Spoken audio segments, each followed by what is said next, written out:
ദൈവത്തിൻ്റെ അതിപരിശുദ്ധമായ നാമം മഹത്വപ്പെടുമാറാകട്ടെ. G of good ന്യൂസിലെ Christian ചാനലിലേക്ക് എല്ലാവർക്കും യേശുക്രിസ്തുവിന്റെ നാമത്തിലുള്ള സ്നേഹവന്ദനത്തെ അറിയിക്കട്ടെ. നിങ്ങൾ ആദ്യമായിട്ടാണ് ഈ വീഡിയോ കാണുന്നതെങ്കിൽ ഈ ചാനൽ സബ്സ്ക്രൈബ് ചെയ്യുക, വീഡിയോ മറ്റുള്ളവരിലേക്ക് ഷെയർ ചെയ്യുക. ഇന്ന് നാം ചിന്തിക്കുവാനായിട്ട് പോകുന്ന ദൈവത്തിൻ്റെ വചനം റോമർക്ക് എഴുതിയ ലേഖനം 12-ാം അധ്യായത്തിൻ്റെ 19-ാമത്തെ വാക്യമാണ്.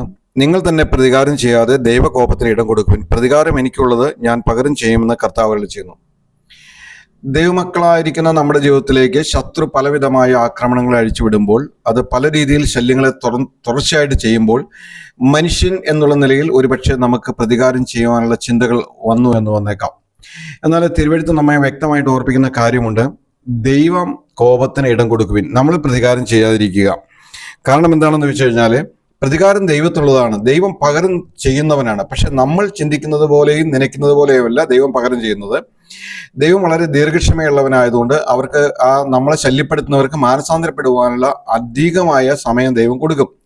നമുക്ക് പെട്ടെന്ന് തന്നെ പ്രതികാരം ചെയ്യണമെന്നുള്ള ചിന്തകളും തോന്നലുകളും എല്ലാം ഉണ്ടാകും. എന്നാൽ ദൈവം അവരെ മാനസാന്തരപ്പെടുവാനും അവരെ ശരിയായ രീതിയിലേക്ക് മനം തിരിഞ്ഞു വരുവാനുള്ള സമയം അവർക്ക് കൊടുക്കും. എന്നാൽ അത് അവർ ചെയ്യാതെ, അവർ മനം തിരിയാതെ പലവിധ താക്കീതുകളും വാണിങ്ങുകളില്ല എല്ലാം കൊടുത്തിട്ടും വീണ്ടും വീണ്ടും അവരുടെ ഹൃദയത്തെ കഠിനപ്പെട്ട് ദൈവമക്കളെ ഉപദ്രവിച്ച് കഴിയുമ്പോൾ ദൈവം തന്നെ പകരം ചെയ്യുകയും ദൈവം തന്നെ പകരം വീട്ടുകയും ചെയ്യുന്നത് നമുക്ക് കാണുവാൻ സാധിക്കും. നമ്മൾ പുറപ്പെടുന്ന പുസ്തകം വായിക്കുമ്പോൾ അവിടെ ഇസ്രായേൽ ജനത്തെ മിസ്രൈമിന്റെ ഇരുമുലയിൽ നിന്ന് ദൈവം വിടുവിച്ച് കൊണ്ടുവരിക.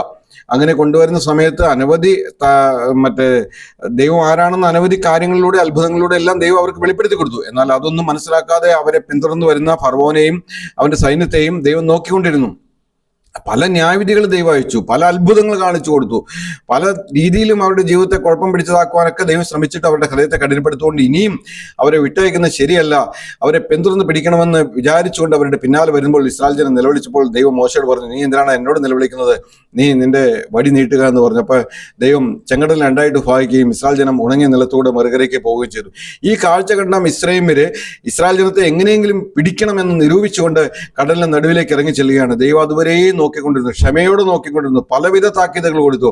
എന്നിട്ടും തന്റെ ജനത്തെ ഉപദ്രവിക്കുന്ന നിർത്താതെ അവരെ പിന്തുടർന്ന് വന്നു കഴിഞ്ഞപ്പോൾ ദൈവം അവരെ നോക്കിയെന്ന് നാം അവിടെ വായിക്കുന്നു. ദൈവം നോക്കിയപ്പോൾ അവിടെ രഥചക്രങ്ങളുടെ ഓട്ടങ്ങൾ താറുമാറായി. അവരെ പിന്തുടർന്ന് ഇനി നമുക്ക് തിരിച്ചു പോകാം, അയ്യോ ദൈവം നമുക്കെതിരായി തിരിഞ്ഞിരിക്കുന്നു, മിസ്രൈമ്യരോട് ദൈവം യുദ്ധം ചെയ്യുന്നു എന്ന് പറഞ്ഞുകൊണ്ട് അവർ പിന്തുടർന്ന് ഓടുവാനായിട്ട് ശ്രമിച്ചപ്പോൾ സംഭവിച്ച കാര്യം, മോശയും ജനവും മറുകര കിടന്നു. അവർ വടി നീട്ടിയപ്പോൾ അത് ചെങ്കടൽ രണ്ടായിട്ട് ഒരുമിച്ച് വന്ന് കൂടുകയും, രണ്ടായിട്ടിരുന്ന ചെങ്കടൽ ഒരുമിച്ച് വന്ന് കൂടുകയും മിസ്രൈമ്യർ മുഴുവൻ വെള്ളത്തിൽ അവിടെ തള്ളപ്പെട്ട് മുങ്ങിച്ചാകുകയും ചെയ്യുന്നത് നമുക്ക് കാണുവാൻ സാധിക്കും. അതെ, നമ്മുടെ ദൈവം പ്രതികാരം ചെയ്യുന്ന ദൈവമാണ്. നമ്മൾ പ്രതികാരം ചെയ്യേണ്ട കാര്യമില്ല. നമ്മളെ നോക്കുന്ന, നമ്മളെ കാണുന്ന ദൈവമുണ്ട്. ദൈവകോപത്തിന് ഇടം കൊടുക്കുവിൻ. ദൈവനാമം മഹത്വപ്പെടുമാറാകട്ടെ.